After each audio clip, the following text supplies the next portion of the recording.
Hello, my name is Leo. Today we're going to talk about rotation of a rigid body. Here we have a rigid body, three-dimensional body, which rotates around some point or axis of rotation.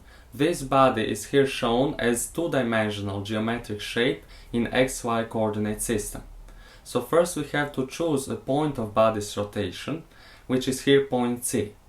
Now we have to choose arbitrarily a particle of body's volume whose motion, circular motion, we'll observe. So this particle makes this circular motion of inner circle, which we can see in the picture. And outer circle is circular trajectory of the particle of the body, which is furthest from the body's point of rotation. Now, here we can see r, which is distance between point of body's rotation, point C, and body's particle we've already chosen at any time given. Theta is this angle watched from the body's center of rotation between two positions of a chosen body's particle at some time interval. And s is this distance of the body's particle which that particle makes at some time interval along its circular trajectory, so along this inner circle. Now we have some formulas for rotation of a rigid body around some fixed axis. First formula says us about theta, that angle theta is a proportion of distance the particle makes at some time interval, and r, which is this radius. And now we have omega, which is angular velocity, as a proportion of normal translational velocity, so v, divided by r. And now we have some other formulas derived from that. We have also in rotation of a rigid body angular acceleration, alpha, which is a proportion of translational acceleration a divided by r, radius.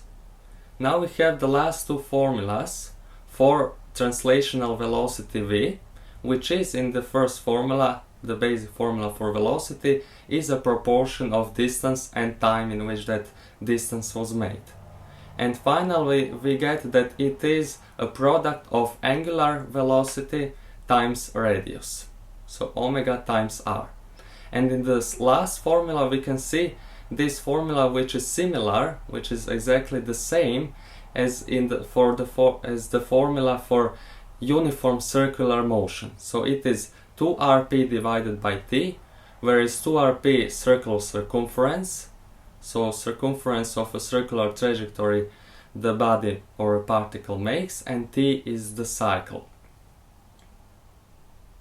Now moment of force marked with big M.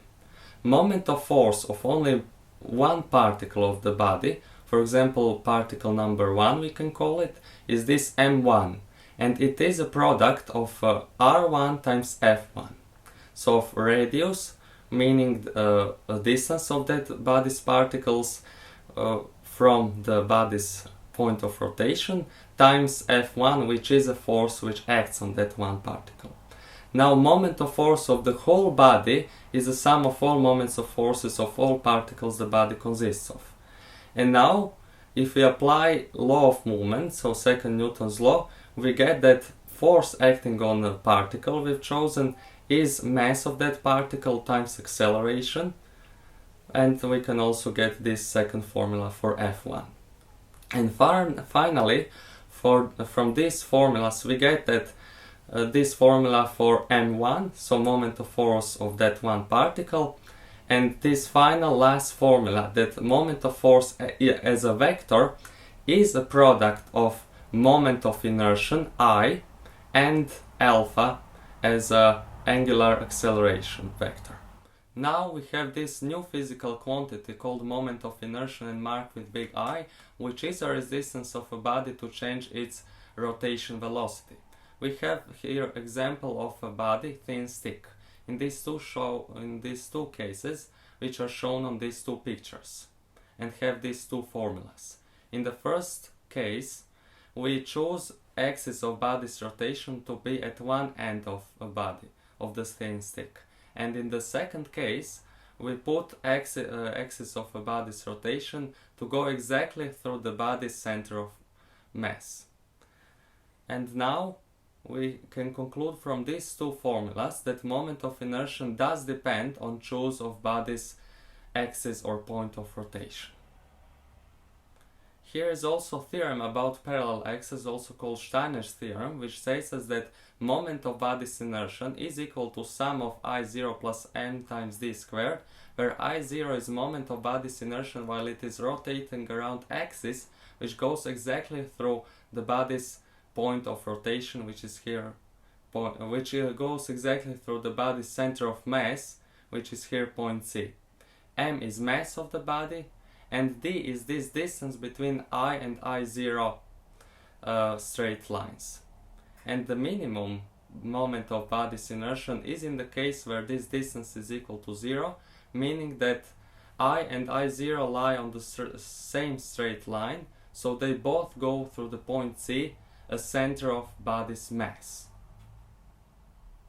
We have also physical quantity angular or rotational momentum, which is marked with big L. First to say, there is linear momentum, so of momentum of a body in translation, which is equal to m times v, so mass times velocity of the body. But here is body which rotates, so it has rotational momentum, which is L as a vector, a product of vectors r and p, and we have also these other formulas. We have also law of conservation of angular momentum, which says that if moment of outer forces is equal to 0, then L is constant, meaning that L1 is equal to L2. So angular momentum at one time is equal to angular momentum at some other time of body's rotation. We can also get this last formula. We have also work and power of the body which body makes in rotation. Work is, as normal in this formula, a product of force times distance, and in rotation it is product of moment of force times angle theta. And power is a proportion of work and time interval in which that work was made, and for rotation we have that power is a product of moment of force times angular velocity. Kinetic energy of a body in rotation is, as we can see in the second formula on the right, moment of body's inertia times angular velocity squared divided by 2. But kinetic energy of a rolling body, so of a body which translates and rotates around its center of rotation at the same time, has kinetic energy as a sum of its kinetic energy of translation plus its kinetic energy of rotation. Equilibrium of a rigid body is a state of rigid body which rotates, where must be fulfilled these two conditions.